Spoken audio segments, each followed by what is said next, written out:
prima che inizi a piovere o che mi si congelino le mani, volevo parlarvi un po' di questo posto.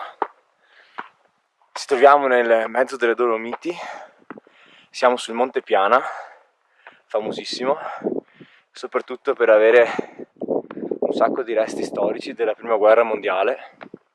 Infatti leggevo che qui dal 1915 al 1917 italiani e austriaci si sono dati sanguinosissime battaglie con migliaia di morti. Perché era così importante questo posto? Perché era la punta del Regno d'Italia, che si inoltrava potenzialmente fino a Dobbiaco, che era Austria. Quindi, dopo lo scatenarsi della guerra, tanto qui c'è Matteo, ciao! Dopo lo scatenarsi della guerra si è corso a un trinceramento, a una fortificazione, con un piccolo strapiombo. A nord, in posizione più avvantaggiata, c'erano gli austriaci, mentre a sud c'eravamo noi italiani.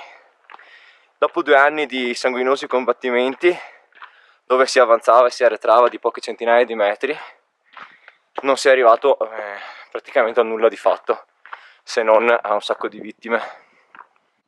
Fino al 1917, quando, dopo la disfatta di Caporetto, in novembre, mi sembra, gli italiani hanno dovuto ritirarsi verso il Piave.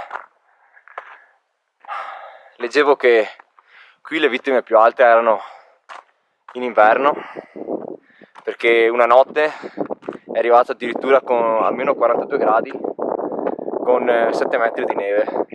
Quindi le condizioni proibitive hanno fatto sì che ci fossero queste morti da freddo. Però il posto ora è incantevole. Praticamente stiamo facendo tutto questo sentiero attrezzato che fa parte di un anello storico in cui ci sono delle gallerie e posti di comando. Invece di qua un bel burrone sul cristallo, lì dietro c'è il gruppo del Sorapis, i catini di Misurina, e invece di qua bellissima la Croda Rossa. Speriamo che il tempo regga, perché è un po' così.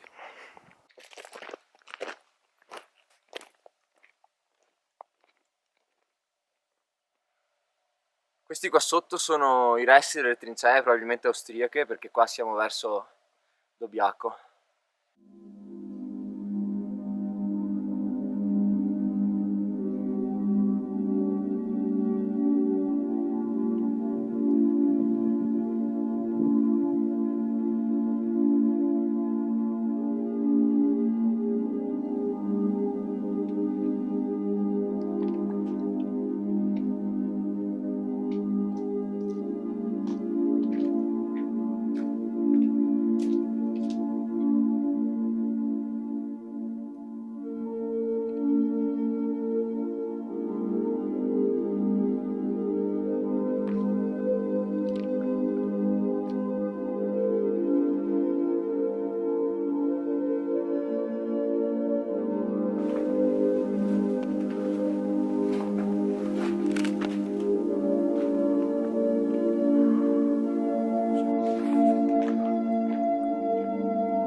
Quello dietro a Matteo è il Monte Specie. Qui c'è un'altra postazione con ancora il filo spinato, e quelle sono le famosissime 3 cime viste da ovest. Qua vediamo una cima, il maltempo che ci perseguita, e lì non so se si vede, vediamo qua, c'è il rifugio Locatelli col tetto rosso.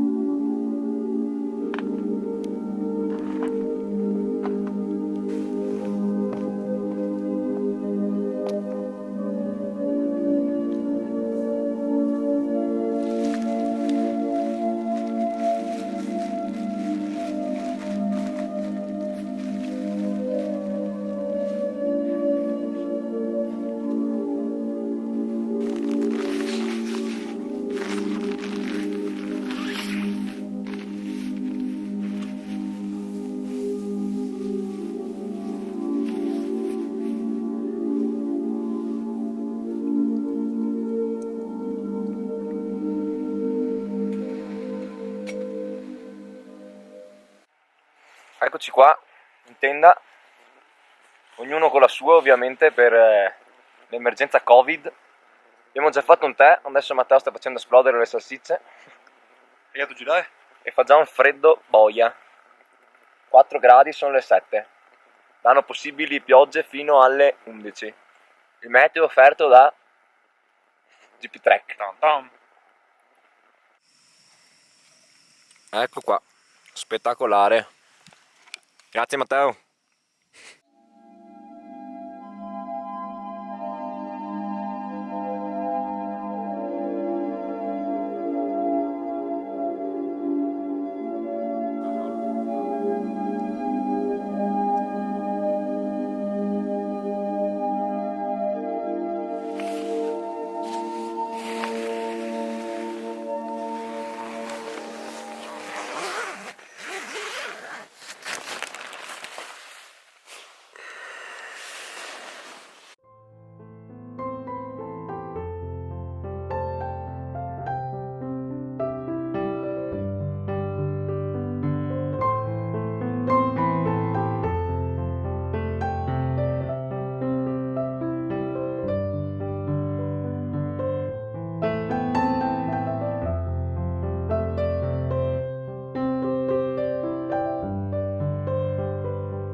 Buongiorno a tutti, mi sono svegliato alle 5 meno un quarto per venire in cima a registrare le immagini che avete appena visto di un'alba che non è stata coloratissima, ma secondo me quando le montagne sono un po' avvolte dalle nuvole così gli danno veramente un'aurea mistica ed è una gran figata. Comunque la notte è andata benone, mai avuto freddo, ha nevischiato, poi ha pipiginato, ma non tirava una bava di vento.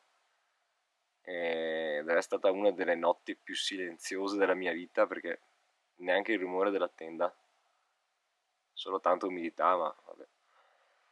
Matteo è rimasto nel sacco a pelo e io mi godo quest'alba da solo.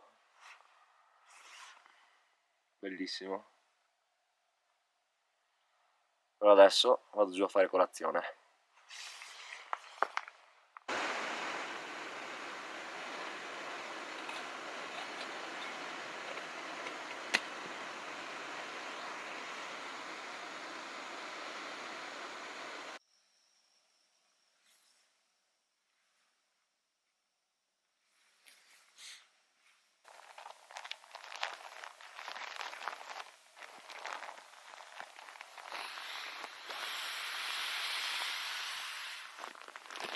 Qua è dove c'erano le tende e non lasciamo nessun rifiuto, ovviamente. Sempre rispettare la natura, mi raccomando.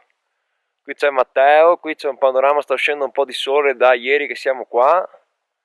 E niente, ci vediamo al prossimo video, ciao ciao!